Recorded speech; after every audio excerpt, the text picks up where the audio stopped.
Alors, c'est toujours un grand plaisir de vous parler. J'espère que vous allez très bien. Aujourd'hui, nous allons faire vite puisqu'il n'y a pas beaucoup de temps. Si vous avez suivi ma vidéo concernant les figures de continuation, et dans cette vidéo, je vous avais parlé des figures de continuation dans le cas d'une tendance baissière. Aujourd'hui, dans cette nouvelle vidéo, la grâce nous a encore été offerte par le Créateur de voir encore une nouvelle chose, et cette nouvelle chose que nous allons voir aujourd'hui dans cette vidéo sont les figures de continuation dans le cas d'une tendance haussière. On parle d'une tendance haussière lorsque le marché fait des points hauts de plus en plus hauts comme cela et des points bas de plus en plus hauts. Ça, c'est une tendance haussière que vous voyez. Alors, dans le parcours, dans l'élan haussier du marché, le marché fait ce que nous appelons les figures de continuation. Les figures vous démontrant clairement que les probabilités haussières dans la poursuite de la tendance haussière peuvent encore continuer. Et pour la première figure que j'ai dessinée ici, cette figure s'appelle le drapeau descendant. Regardez là où se trouve le curseur en ce moment. Cette figure s'appelle le drapeau descendant, c'est-à-dire la tendance qui a précédé le drapeau, c'est une tendance haussière comme vous pouvez le constater. Ensuite, nous avons une petite consolidation d'une manière oblique vers le bas, une petite consolidation. Le marché est consolidé en deux zones de prix, c'est-à-dire ici le support et la résistance ici à ce niveau. Et là, vous pouvez constater que le marché consolide d'une manière oblique. Voilà, d'une manière oblique comme cela. Très bien. Donc, c'est un peu ça. Nous avons par la suite la cassure de clôture de bougie et normalement, c'est à ce niveau que vous devez vous positionner. Vous vous positionnerez buy le marché. C'est-à-dire, vous vous positionnerez à l'achat buy le marché à ce niveau, à la cassure ou clôture de bougie au-dessus de la résistance. La résistance, c'est cette ligne-là que vous voyez. Voilà. La résistance, c'est cette ligne-là que vous voyez. Ou on peut parler d'une zone de résistance. Mais clairement, je vous l'explique, c'est ça qu'on appelle résistance. Donc, on peut le noter R résistance. Et ici, cette ligne, on peut le noter S support, tout simplement. Voilà. S support. Alors, ça s'appelle le drapeau descendant. Ensuite, la deuxième figure s'appelle le triangle symétrique de sommet. Donc, la tendance qui a précéder la formation de ce triangle symétrique de sommet, comme vous pouvez le constater, voilà, ici c'est une tendance haussière. Et dans cette poursuite haussière du marché, le marché dessine ce que vous pouvez constater. C'est comme si c'est un triangle aigu, hein. Bon, ce qui ça me rappelle un peu la notion de CM2, un angle de 90 degrés. Bon, je sais plus. Bon, bref, nous ne nous écartons pas du sujet. Voilà. Le marché te dessine quelque chose comme ça, voilà. Quelque chose qui sert au fur et à mesure que, je vous en prie, excusez-moi pour le bruit des poules, c'est le voisinage. Alors, on continue. Euh, voilà, le marché qui commence par serrer ici à ce niveau, c'est-à-dire, ça descend un peu, voilà, et ça forme un angle, et ça forme un angle. Ça s'appelle le triangle symétrique de sommet. Et bien évidemment que ici, c'est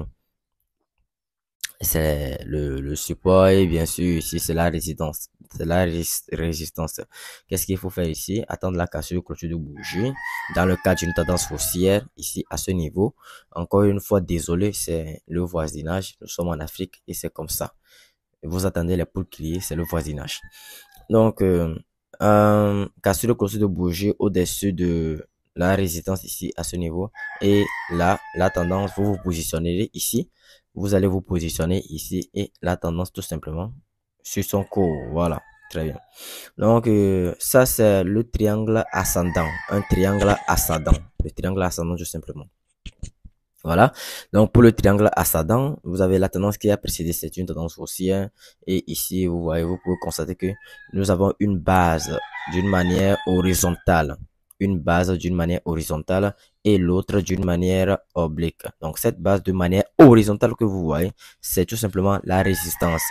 La résistance R, voilà. Et cette base de manière oblique que vous voyez, c'est le support. Voilà, c'est ça le support. Cassure et clôture de bougie, ici, à ce niveau. Cassure et clôture de bougie au-dessus de la résistance. Vous vous positionnerez à cette cassure de clôture de bougie et là, vous laissez errer le marché. Bon, bien sûr que vous allez spécifier votre take profit. Le TP, tout simplement. Voilà. Le TP. Et le marché va faire ses impulsions jusqu'à ce que vous n'atteigniez le sommet, les gains tout simplement. Voilà. Ici, ça c'est l'exception du groupe. Ça s'appelle une consolidation de marché. La consolidation à double face, deux faces tranchantes. La consolidation, le marché peut casser la consolidation soit par le bas, ici, comme ça, et inverser la tendance préalable. Ici, nous sommes dans le cas d'une tendance haussière, ou soit casser par le haut et continuer la tendance en cours. Donc, c'est la consolidation à double face. Voilà, tout simplement. Donc, le marché peut tout simplement faire des impulsions dans le cas d'une tendance haussière, comme simplement, et faire une consolidation et casser vers le bas. Casser vers le bas pour inverser la tendance. Voilà. Casser vers le bas pour inverser la tendance, tout simplement. Casser vers le bas pour inverser la tendance. Ou soit casser vers le haut pour poursuivre la tendance. Casser vers le haut pour poursuivre la tendance. Donc, voilà la particularité de cette figure de consolidation de marché. Mais toutefois, nous rappelons que nous sommes dans le cas d'une tendance haussière, c'est-à-dire ça, voilà, une tendance haussière. Nous rappelons que nous sommes dans le cas d'une tendance haussière. Et donc, le marché, vous voyez que le marché, par rapport au marché consolide entre ces deux zones de prix. Toujours est-il que ici, c'est la résistance. Et ici, c'est le support. Voilà. Donc, support S et résistance R. Support S et résistance R. Le marché casse ici par le haut. Voilà. Cassure et clôture de bougie. E, vous vous positionnez là à ce niveau, vous vous positionnez tout simplement à ce niveau, à la clôture de bougie, et le marché sur son cours tout simplement jusqu'à ce que vous n'atteigniez les take profit, les TP. Voilà. Donc c'est ma deuxième vidéo concernant les figures de continuation que vous pouvez rencontrer sur les marchés financiers. J'espère que vous avez aimé et apprécié. Likez la vidéo s'il vous plaît. Nous allons nous retrouver une prochaine fois dans une nouvelle vidéo.